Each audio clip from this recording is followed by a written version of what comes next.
Patuloy na pinag-uusapan online ang kontrobersya na kinasasangkutan ng P-pop girl group na BINI, matapos umani ng pambabatikos mula sa ilang mga Davaoenyo. Ito ay kaugnay ng kanilang naging pahayag sa entablado habang nagpe-perform sa Aurora Festival sa Davao City kamakailan.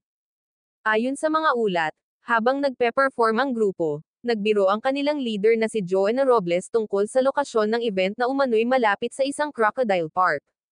Sa kanyang banat, tinanong niya ang mga manonood, may crocodile po ba rito? Kasi di ba crocodile farm to? Meron po. Masiglang sinagot naman ng mga Davaoenyo ng, meron. Bilang tugon. Ngunit nagulat ang ilan nang biglang humirit si Bini Maloy, na nagsabi ng, actually, nandito sila, charot. Bagamat tila pabirong pahayag lamang, hindi ito nagustuhan ng ilang DDS o diehard Duterte supporter ang hirit ni Maloy na nakaramdam ng pang-aasar o di paggalang. Ayon sa kanila, tila may bahid ng political shade ang komento, lalo pat kilala umano ang grupo na sumusuporta sa mga pinklawan o kampo ng dating kandidato sa halalan.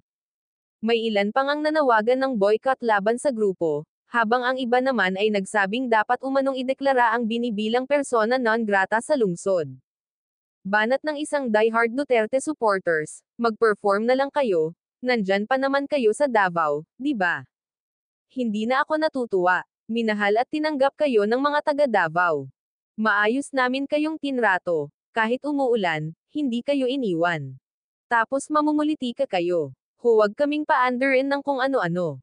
Maging propesyonal, binayaran kayo. Mahal ang tiket.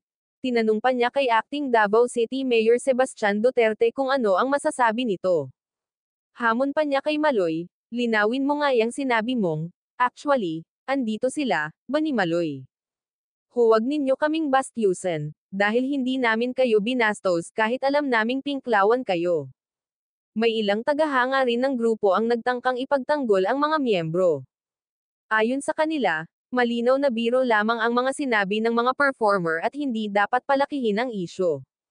Isa pa, sanay aniya ang BINI na magpatawa at makipagkulitan sa mga audience bilang bahagi ng kanilang lively stage presence.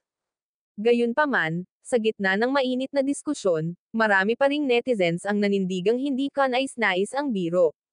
Ayon sa kanila, bilang mga public figure at pambansang performer, dapat maging mas maingat sa mga salitang binibitawan, lalo na kapag nasa ibang rehiyon at may kultural o politikal na sensibilidad.